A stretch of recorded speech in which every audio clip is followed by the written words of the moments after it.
Në këtë vend, duke mos pasur besim fetar, edhe kur shfaqet besim fetar, shef vazhdimisht njerëz që bëjnë kompromise të ndyra me djallin, në shpesh raste pafund, në nivele klerikale do ta quaja, për shembull sa dobët ishte rezistenca fetare në rastin e këtij ligji. Pse se janë të komprometuar, të korruptuar një pjesë e madhe e klerikëve. Shumë pak klerik ishin në balë luftës.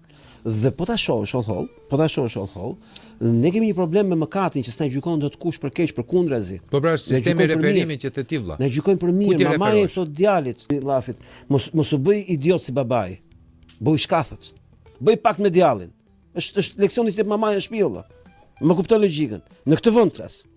Dhe në këtë vend ku fëmia rritet me moralin e mëkatit, mëkati është ai që çon përpara.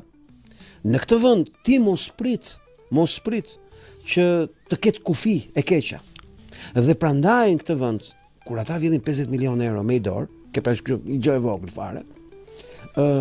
Ata nuk diskutojnë fare dhe njerëzit që urrejnë ata nuk diskutojnë fare që ky është një mëkat. Diskutojnë ke parasysh i mori 50 na i vodhi, aty kisha vjedhur. Ky është loja. Ky është problemi.